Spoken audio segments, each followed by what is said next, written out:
Hey guys, what's going on? Tyrauku here. I hope you're all doing great. So today, many of you may or may not have known. Depends, I guess, if you're active on Reddit and the Discord or not. You whether or not you would have actually known this is happening, but they did have an AMA, which is just an Ask Me Anything on Reddit. Basically, they come in, players fill up the thread with whatever they want to ask, and the Plarium community managers answered those questions. Now, personally, I talked about this on the Twitch stream. I don't really know why they wanted to do this AMA because I don't really see any way of a lot of positive stuff coming out of this, especially with some of the negative things that have been happening. I don't know. It did go. It was interesting though. It had definitely a very interesting turnout to say the least, and maybe we got a few answers. Not all of them I love, but there were some good questions asked and some good answers. So obviously, the most popular thing asked was what happened with the mercy system. So I'm gonna jump into Reddit in just a second and go over kind of I think 4 or 5 people who asked questions that I thought were pretty interesting and I liked them. And some of them are different questions you may not have even expected. But with the recent mercy trackers getting shut down, I know there may have been some security issues behind it. I don't know a ton about the whole IT and the coding stuff. So that's not going to get into that. But I think a big reason why players were so upset, not so much with the mercy tracker. I mean, we haven't had a actual display of a mercy system tracking in the game ever, right? So getting the tools, that was nice, but I feel I could be wrong. You guys can let me know what you think, but I don't feel as if players are upset because the mercy tracker is gone. I mean, you can always write it down with pen and pad, right? I think players are more upset because a tool was created by a different individual, not Plarium themselves, of a feature that should have been in the game already. And then as it comes out, people figure that Plarium may be losing some money with this tool being in the game. So the very next Monday, the tool is patched out of the game. So they address this issue far quicker than anything else. Now, I could be way wrong about that, but let me know, guys. What do you think? I feel as if the main reason why people are upset is because of how quickly it was addressed, especially being something that should have been in the game a long time ago. And there's really no reason why they shouldn't add it themselves. I mean, it would look better in the game. And yeah, I mean, they've shown they can do it before with the Countess Lick stuff, but I don't want to just harp on that. I know a ton of other content creators have talked about it, and it's been a hot topic anyways. So what I want to talk about today is some other questions that I kind of found interesting and maybe give some of my opinion on these. So first off, I want to look at this one. So I'll highlight these names. Not all of them I can read because not all of them I probably know how to pronounce. I don't want to butcher them on YouTube videos. On Twitch, it's not that big of a deal because people don't replay the video as much. So if I mispronounce some names, But on YouTube video, it gets replayed. And I don't want to just keep mispronouncing names over and over. But are you considering making any changes to the tag arena to make the game mode more dynamic and engaging? One thing I would like to see in the tag team arena is if you turn auto on the first match to maybe keep auto going on, or like be able to toggle a switch that says, hey, auto all these matches, or turn it off, don't auto any of them, because sometimes I just want to go in, press auto, and let it run through them all. Second one is not pressing, but are you adding Doom Tower ratings to the champion rating system? Now, I actually never even noticed this, but I don't really look at the review system. I assume this is what he's talking about by the champion rating system. I've never even looked, I don't look at these very often, to be honest, but there definitely should be some Doom Tower stuff in here for the players who do look at that. I imagine that would be super easy to add. I mean, it's a button that you press rate, and they take averages. Can't imagine that's super difficult, but like I said, I'm not doing the coding. So their answer was, yep, there are quite a few changes intended for Tag Team Arena. For instance, auto battle for all 3 fights, introducing new sorts of events, and expanding the Bazaar. The Bazaar is not necessarily one fix in the Bazaar would be taking away the ranking requirements. Like if people in bronze could purchase these higher ranking stings, that'd be perfect. I don't really see a huge reason why it's locked behind certain ranks, but the 3v3 in itself, I mean, kind of needs an entire overhaul. I mean, it's just classic arena multiplied 3 times, right? So it's nothing really new content. I enjoy doing it because I do like playing around with new arena teams and testing things out, but most players don't have the time to sit down and do all these matches each day, right? Now, during this clan versus clan, there's a little more incentive to do it because then you get a ton of points if you are higher up in 3v3. But definitely, I do think Arena needs a little bit of rehaul. I do like this question, and I think they gave a decent answer. Now, they're not going to go in too much detail, as obviously it's just a Reddit AMA. They're not going to go super in depth, but here's a little bit of information. And then they do plan to implement the Doom Tower ratings in the champion rating system, this seems super easy. I mean, if they can patch out the Mercy tracker, and we're going to revisit that a few times probably, but if they can patch that out in just a weekend, basically, and have it ready the Monday before anybody really even wakes up, at least in the US side of things, then I'm pretty sure they can add a box that says rate next to a thing that says Doom Tower, or even the specific bosses if they go that far. But it is what it is. The next question I want to look at is a little bit longer one, but this one, I should have had this as the very first question in the video. Hopefully you guys made it here. It's the first 5 minutes of the video, but this is going to be probably the thumbnail of this video, and this is what I really, really hope does not happen. They said, when will a dupe system for legendary champions be released? Now, this is something that's been asked for forever. Ever since I started playing the game, I've seen this question be asked, and this was Cirilla's answer. Good question. We will need to think about it, but thanks for bringing it up. Of course, they were going to have this question asked, right? Now, jokes aside, before, obviously that, but this is where it gets interesting. When coming up with a concept for the feature, we contemplated two main approaches: tweaking drop rates and making dupes more valuable by utilizing them for strengthening champions. That sounds so bad. For several months, we were testing both of these in various forms in the sandbox environment, developing an in-game economic model for each simultaneously, assessing influence of both on the in-game balance and conducting tests in the real production environment. So basically, the two options they're thinking about are tweaking the drop rates or making the duplicates give their other duplicates more value. Overall, there were 4 concepts that were examined in the beginning. Fast forward to the present, and we put aside 3 of those. We evaluated pros and cons. Right now, we are leaning more toward the second option, which is making dupes more valuable by utilizing them for strengthening champions. We expect the solution to come out in the fall. We are sticking to the time frame announced in the what's coming up in Raid. However, the point worth mentioning is that not only will we be releasing the feature, but also adjusting several areas of the game to fit the whole new system. We will share details of the ultimate concept with you as it's ready. Now, this worries me.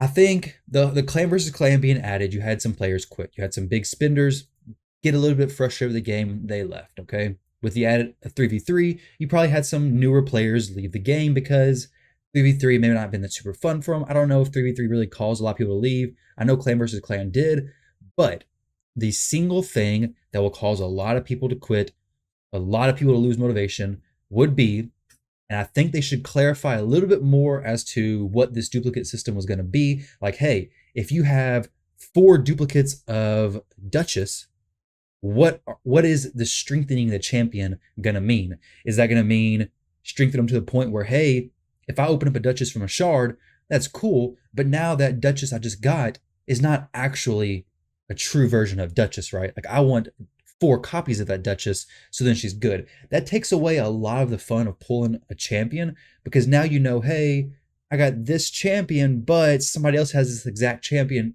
that I do, but theirs is miles and miles better than mine, even if they have worse gear. So I would really like to see them go a little bit more in depth into, hey, this is how the strengthening of champion system is going to work, because I've seen it in other games, and it's been mentioned where basically duplicates are used to like ascend your champions and do things like that, which if the legendaries are easy to get, that's not a big deal. Okay. So if it's easy to get a legendary, you can have that system in place and that'd be perfectly fine. But when you have so many legendary champions in a game and the drop rate is a 6% from the most expensive shard and then a 0.5% from the other shards, which are still expensive, but when your drop rates for legendaries are so low, we have no way at all of picking which legendary you're going to get, then it becomes a system that is very, very catered to whales, but not even just whales, like major whales. Like, I've spent a decent amount of money in the game, more money than, well, I would have if I wasn't doing content creation stuff, like a couple $1,000s, I'm sure. Actually, I definitely know that, but I don't even have a ton of duplicate champions. So even at the point where I'm at, I know there's plenty of other players who have far less duplicate champions, so I would even have a benefit over them if a system like this was in place.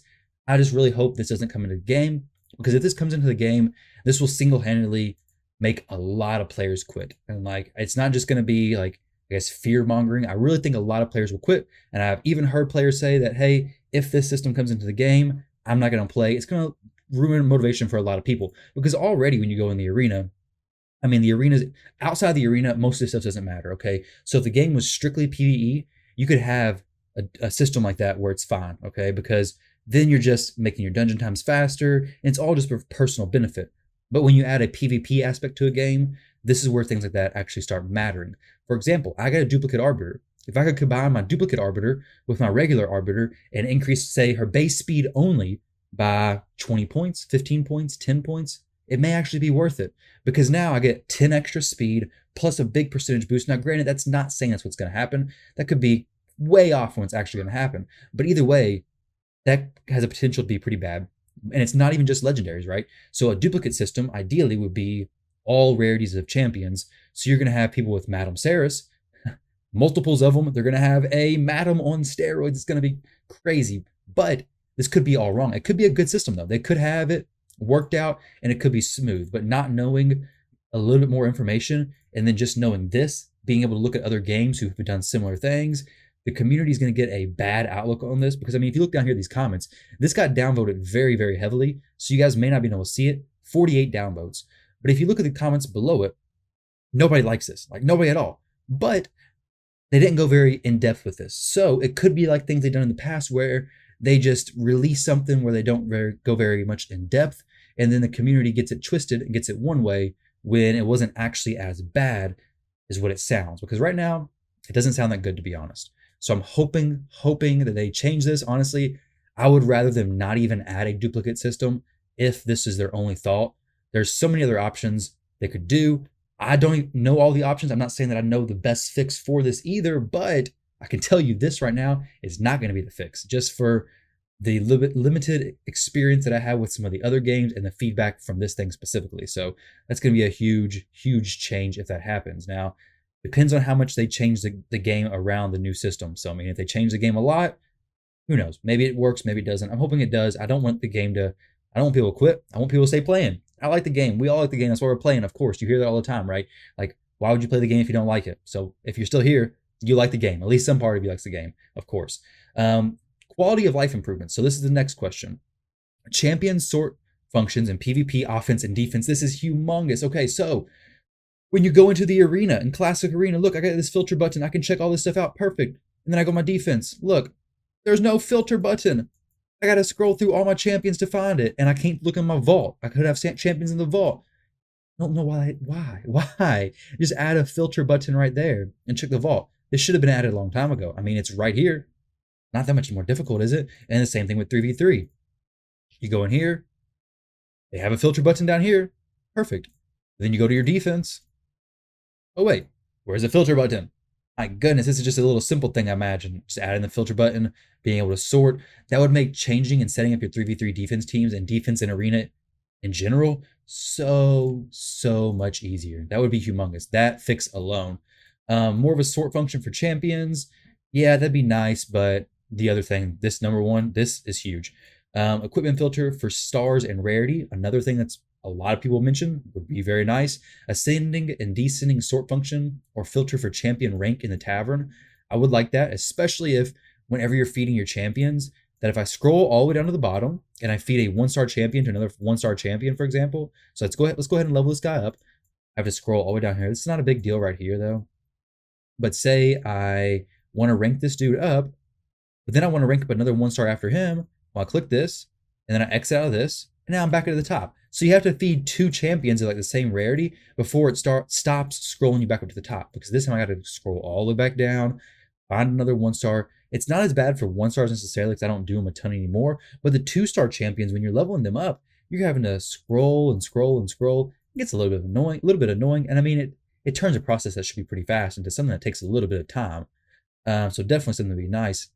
And then the question is, one important improvement we are planning to introduce in the upcoming updates is the filter by rarity. Other suggestions are not in the agenda for now, but might be introduced at some point later.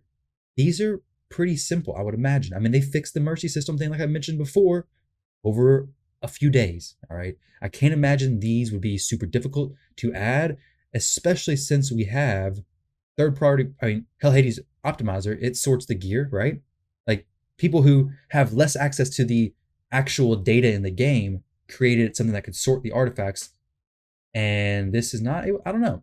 But either way, this would be nice to have. All of these quality of life improvements would be huge. Now, like I was mentioning before, many of you may have seen this already in their Ask Me Anything on Reddit. Maybe not though. I want to go ahead and click through here just to show you kind of things that stuck out to me. And now this third one, this doesn't bother me personally because I play on PC. But when I used to play on mobile heavily, this was huge. And a lot of games have this. Are there plans for a low heat mode and low energy mode?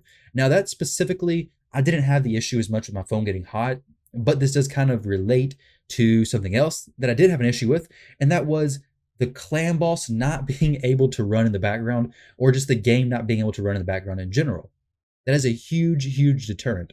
I mean, let's say a clan boss match takes 15 minutes, okay? 15 to 20 minutes. If you're doing Ultra Nightmare, that's 15 minutes. You can't mess with your phone, okay? If you could swipe it up, put it in the background, or just have it on the top corner or something, that'd be huge. You could text somebody, make a call, put it in your pocket, and not worry about it locking your screen. Because what happens to me is I'll start my clan boss, I'll put it in my pocket, and then my phone will like swipe away because I have to have the app open anyways. And then I pull my phone back out later on and it's logged out of raid, or it's cleared the raid or whatever. I'll open raid back up and then it restarts the game. And then I have to redo my clan boss stuff. And if you're doing auto farming, if you're doing 30 battles, okay, that's going to take some time. If you could put that in the background, that'd be perfect. But if you're playing raid mostly on mobile, then you can't do that because you have to have it open the entire time, which is pretty annoying, to be honest. Like this person right here says, I literally can't auto farm unless my phone is sitting in front of an air conditioner. It's a PC game for me. Yeah, I could see how it would overheat a lot of people's phones for sure. I would play it on mobile more frequently, but knowing that, hey, if I play on mobile, I can't touch my phone for an hour because I'm running my clan boss, my multi battles, and all that kind of stuff. Just wait for my PC, just let it run. So guys, in I guess conclusion and summary, these are the questions that kind of stood out to me the most. There was one that I wanted to show. Okay, so these are all the ones I wanted to go over, not pressing. Okay, so the game mode, the dynamic and engaging. So overall, guys, this is how the Reddit Ask Me Anything went. Let me know what you guys think. Were there any questions that kind of stood out to you? I tried to pick some of the ones that weren't like super most popular. Maybe I had to scroll down a little bit more to find them. But guys, let me know what you think about this Reddit Ask Me Anything that went on. Did you expect it to go how it went? Do you understand why they really even wanted to do an AMA? It kind of confuses me, but hey, maybe they got something good from it. Maybe they're actually taking this data and putting it to use and are going to improve the game, because ultimately, guys, we all want to see the game succeed. We all enjoy it, and it is a good game. Just needs a few little tweaks, and it'll be a lot better of a game, and everybody's going to be happy. The community in general, most of the time, is second to none, especially on Twitch and YouTube, guys. You're all awesome. Thank you all very much for watching this video. I hope you enjoyed it, and I'll catch you in the next one.